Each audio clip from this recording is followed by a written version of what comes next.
Hello everybody, welcome back. So today I am going to be restoring a distributor for our 302 engine project. So this here is an aftermarket style Chinese made distributor, but you can tell that it's got a couple extra wires coming out of it. You know, Durspark pigtail. So this is out of an 85 Mustang GT application. So it's got a steel gear. I can pop the cap here, and you can see it's got reluctor wheel, you know, pickup and things like that. We're going to get the engine running with this because I know this distributor works great. A couple years ago, I had this distributor all apart and on my distributor run machine, which is in the States, but I got this thing curved up right where I like them. Now I got it so there's 20 degrees of mechanical advance. So if you hold the gear steady, you can move this or push through the springs, and you can see how much movement it is. So that's 20 degrees of mechanical advance. The springs that I have in here start coming in around 1200 RPMs, and then they max out at like 3600 RPMs. So that's about a decent place, or the best that I can get this distributor, because the Chinese ones don't work as well as the old school originals. So that's what I'm gonna get tuned up. And we're gonna get this old gear off. This little spacer is all messed up. I got a brand new steel distributor gear to press on here. I got aftermarket light springs to change the advance curve. I got Pertronix Ignitor. I'm gonna give it a try to get on here. So electronic conversion, and follow along, and here we go. First thing with this distributor, it is pretty beat up. You can see there's a lot of rust on some of the internal stuff. The advance plate, you know, I took everything apart and removed it. So we got to get all this out of here, cleaned up. The way we got to do that is we got to get this gear off the bottom. And the way I do it, you know, I've done quite a few gear changes in the past. These are all the cast iron gears that, oh, I'll save it just in case I need one day. Well, I got like 10 or 12 of them floating around here. There's a brass gear. Don't need that for what we're using. I have a new Edelbrock steel gear here we're going to press on. And in order to get them off, this is a tool that I have called a Thexton Distributor Gear Installer Remover Tool. There's the number. This is primarily for TFI style distributors, but you could still use it on these earlier ones. It's a little bit more challenging to press the new gear back on. So let me bring you in and show you how this is done. All right, first thing, order of business, we got to knock out the pins. And these pins are not here to stop the twisting on the shaft. These pins are only here for location for up and down. Because there's a lot of people that say they run their engines and they find out that they've broken the pin, and the shaft or the gear is turned on the shaft and the timing's all messed up. Well, my experience in the past has been either you're running too thick of oil, you're running a high volume oil pump, or you're running a high pressure oil pump, and there's too much force on this gear and it's twisting it. Because the force that holds this gear to the distributor is the press fit on the shaft, not the pin. Because I've had this issue on the 351 Cleveland in the past, where I've had it happen 3 times on the same engine.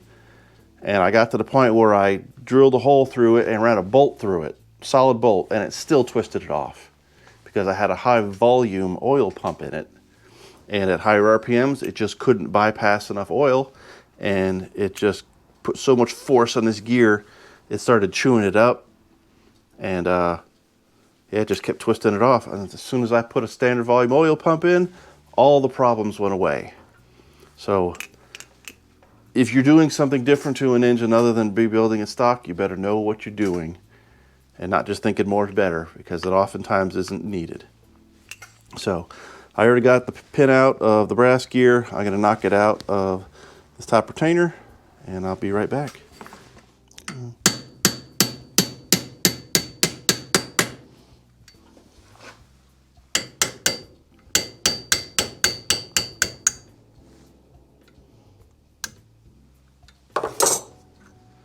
All right, as you see, there's the little pins that you knock out.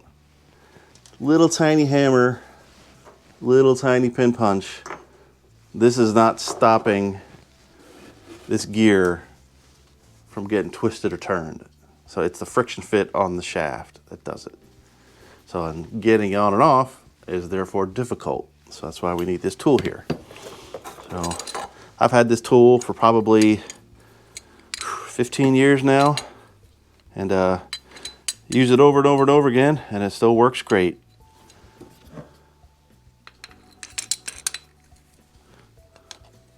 That's better. You roll this O-ring up to keep it locked around the collar.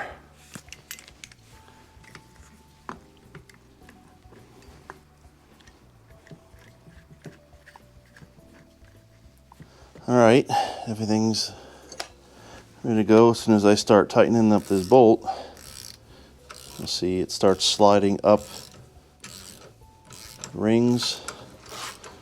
Back here, you can start seeing the shaft getting pushed out. There it comes.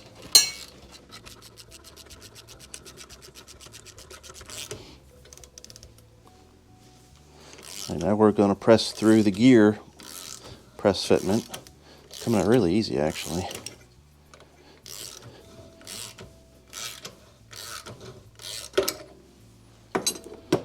Readjust. I need more thread travel.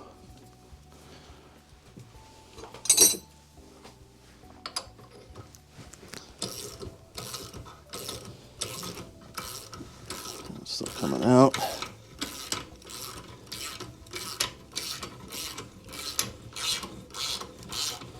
Once the taper comes out of the gear, about there, pull it out yet? Yep, it's just sticky and gooey.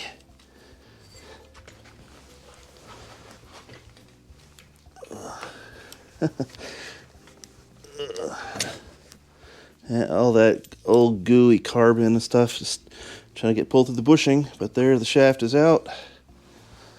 Let's finish disassembling. Actually smells really bad.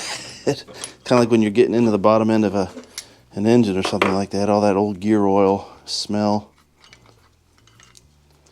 There's the gear, the spacer. Just gonna slack off the bolts, bring the O-ring down, and pop the housing out of the tool. So let's get this thing cleaned up now.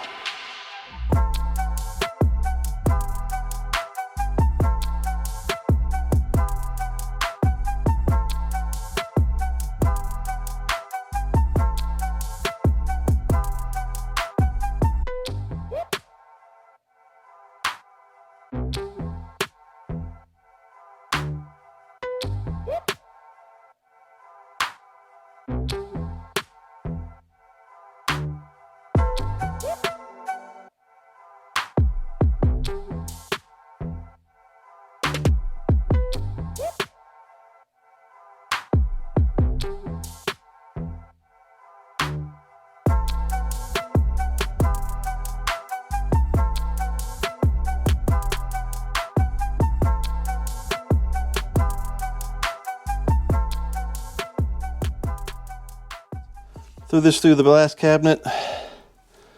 When I got done, knocked the shine down with some steel wool, ran it through the ultrasonic cleaner to clean it up, get all the crud out of the thread holes and out of the body of the housing here. Turn my attention to the timing shaft. So I could not get this top bit off. This top piece, should, if you take the retaining ring out of the top, be able to pop it off, but I couldn't get it out, and I didn't want to damage it because I was starting to pry pretty hard. So I just left well enough alone. It's cleaned off what I could, oiled it up, put it back together, and it's what you got here. So these components up here are like clockwork. These counterweights here are very, very hard, hardened steel, because all the rubbing they do time and time and time again so they don't wear out. So sat there on the wire wheel, the bench grinder, cleaning all this stuff up, cleaned all the carbon and the goo off the shaft here. I had to clean the groove out for the oil that wicks up. So a lot of people will put grease all over the shaft, stick it in there, and that's a total wrong thing to do, because the grease just fills up these channels, and then that doesn't wick the oil out as it runs, because as it spins, goes this direction. You can see it as the spiral goes all the way down. This gets the oil out of the distributor shaft, so it doesn't just pump it up and fill this whole area with oil as the engine runs. So, but after I cleaned it all up on the wire wheel, use like aluminum wheel polish or a metal polish and get this like super shiny. Because especially this track here, this is where the plastic foot of your points follows this eccentric profile. All your lobes for your cam. Once you start getting shiny, you'll notice, I don't know if you can see it, there's like an extra one in the middle here that you really can't notice otherwise. This is a little bit pitted, but with the polishing, it should be just fine to run points again, because a lot of people don't polish this back up, and they stab a new set of points on and wonder why the points only last a few thousand miles before the points wear out. Like there's another YouTuber out there, he loves his old school stuff because that's all I guess that's all he understands. But he's, oh, the points today don't last because you don't never clean the eccentric off, and it just pretty much sands down the foot on your points. So it's this little foot right here. This is the bit that rides on here, and if it's all rough, well, it's just gonna chew it down.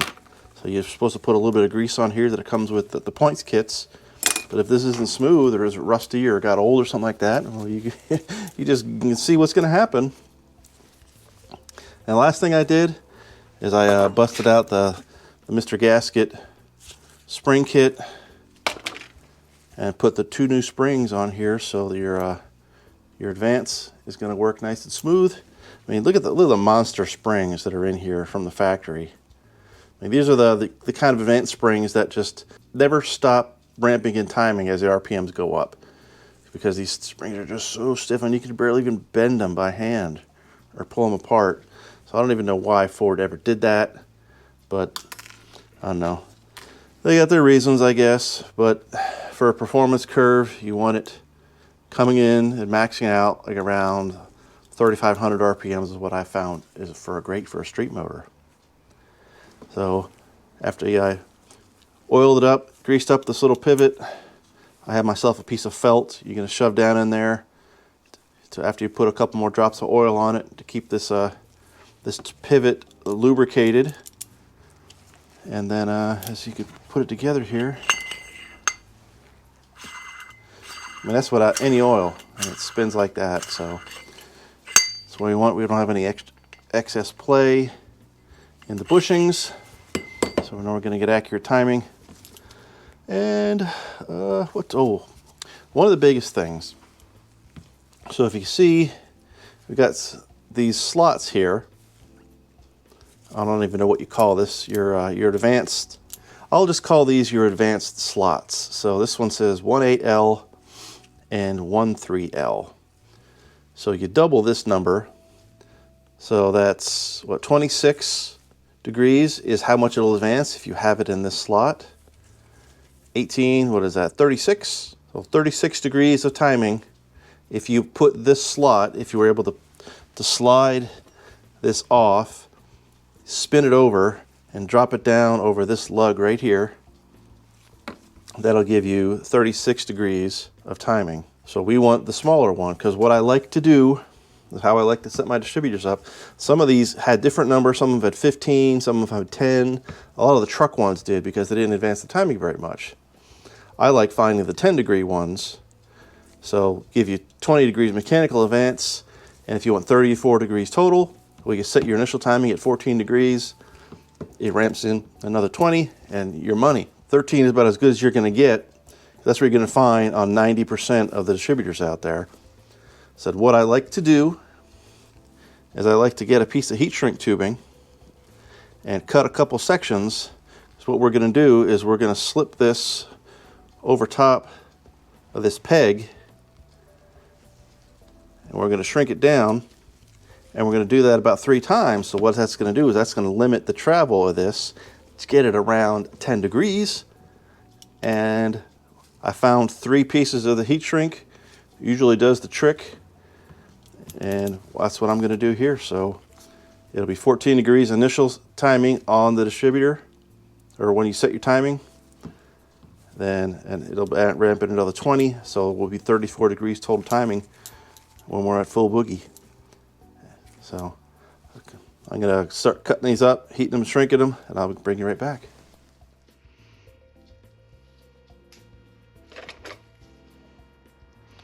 All right, put this felt pad down in here. You'll find this felt pad in all stock distributors that have ever been taken back apart. So then we'll saturate it with some oil. I can keep this nice for a long time. Get our new gear out. There's the part number from Edelbrock. I just thought it was a decent named steel gear. Came in the roll pin. And that's what we're going to use. So you can get them different diameter sizes. The 351 Windsors are a bigger hole in that part number, just because the hex key drive is 5/16 instead of the 1/4 inch that the 302 289s are. So this is gonna fucking, oh yeah, great. Oh, well, there goes the whole video.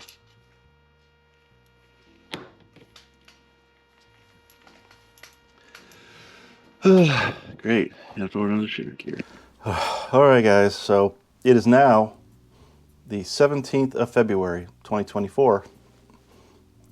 It has been, I don't even know the math. It is this many days since this distributor gear hasn't fit.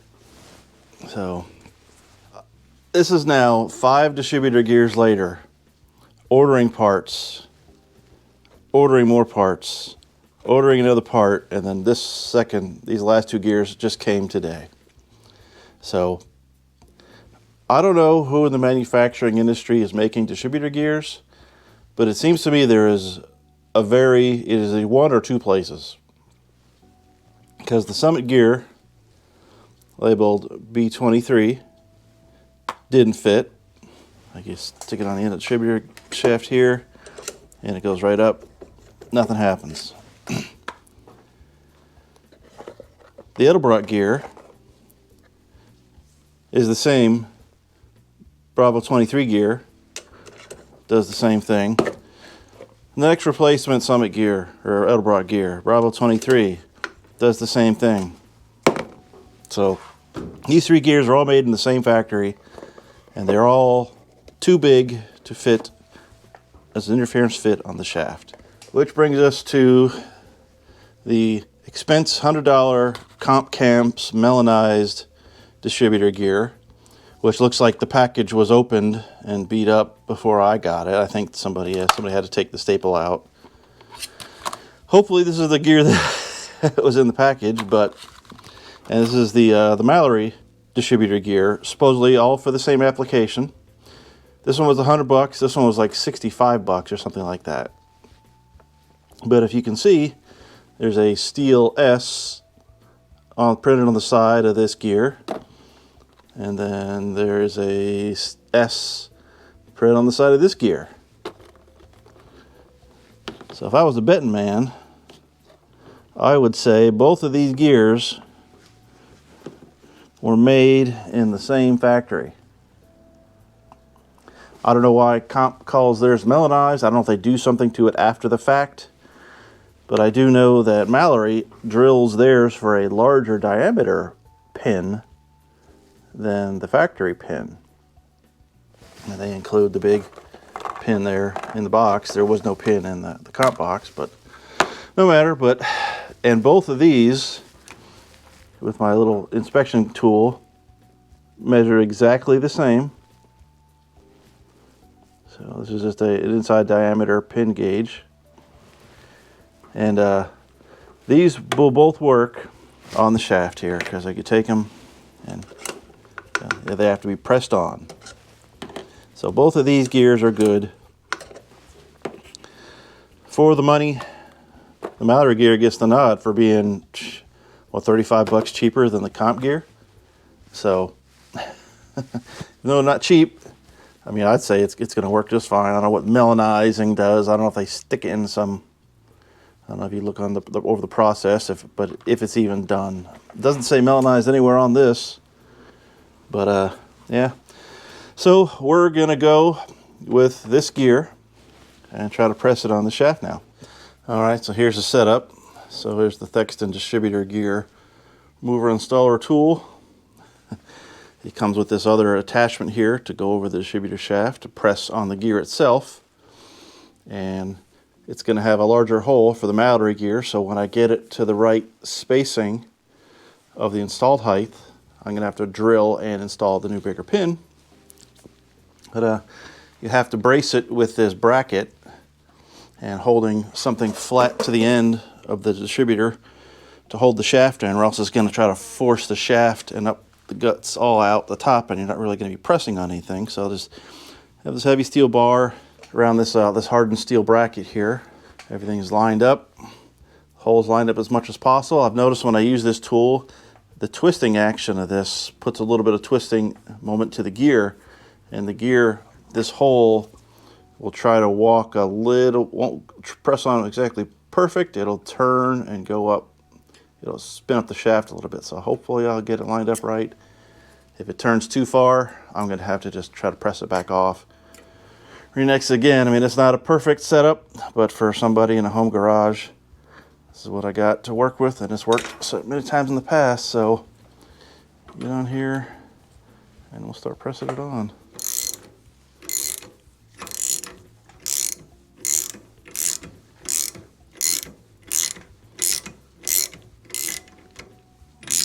Turn it a little bit.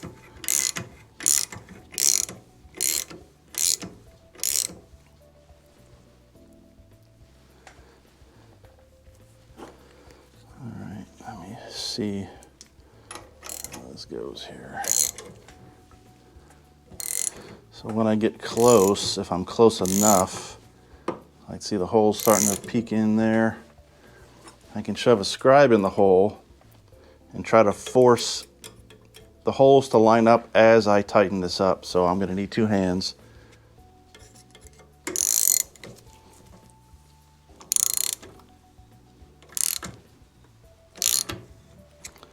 Working yet?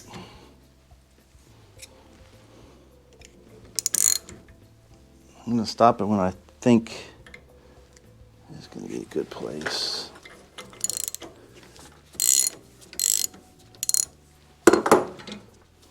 I'm going to have to take some measurements. I don't want to go too far. Let me take a measurement and I'll be right back. All right, my minimum was 4 inches, because this has some play. So the minimum was 400, and I used an original TFI distributor, because this is a roller cam motor. So I mean, there's no wear here or in the bottom, so I know that was good. So 4 inches minimum, pretty much on the money. Oh, there we go. Yeah, on the money. And the maximum I got 4.065, and man, that just couldn't be any closer than that if I tried. So. All right, you can see where the hole is, almost perfectly lined up. I'm going to have to drill it a little bit bigger to fit this gear. You know, repin this collar, and then we're ready to put the rest of this back together.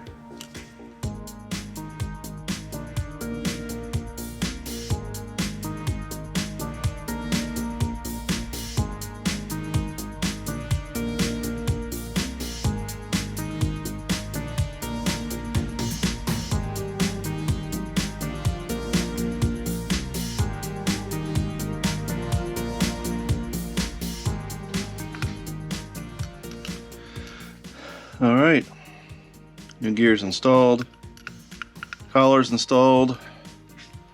We can now make sure that this still swings smoothly. The advance is still going, all nice.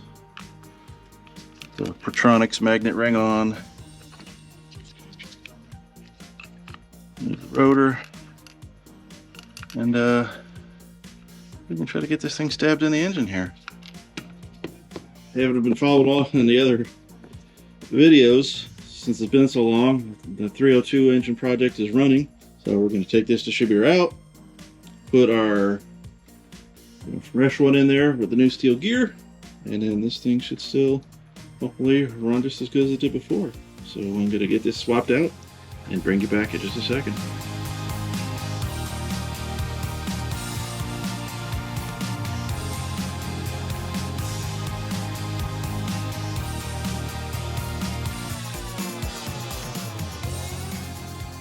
Alright guys, I haven't done anything yet. There's the wrench over here. It took longer to reset the wiring than anything else. So let's see what happens here. Power on.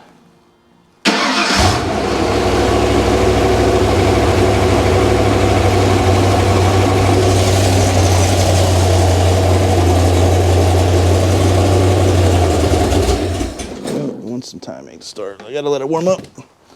But hey, it works.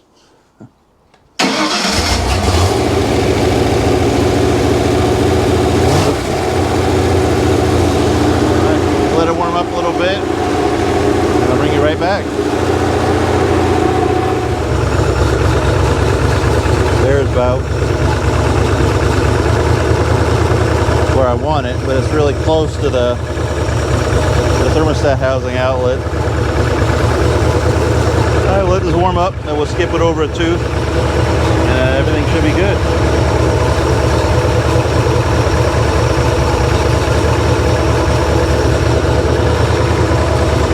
So I had a little bit too little mechanical advance than I wanted. I only had about maybe 20 degrees, and the advance came in too soon. It was in all the way by like 2200 RPMs. So I took the top of the distributor apart, took the advance plate off. I found another spring that was higher tension than the other one. So over here I got pile of springs. So I measured one that had a thicker wire than the one I had, and I stuck that on there. Hopefully it'll slow down the advance. And in order to get more advance, I took one of the layers of heat shrink off of the stop pin. So I had 3 layers on there. So took one of them off, so that should give me a little bit more, so I can back the initial timing down probably around 12 or 14, and that should give us what we want, about 34 degrees max at hopefully around a little over 3,000 RPM. So we'll see what it gives us here. Let me put it all back together, as this is what takes the time. So sitting about 12 degrees initial.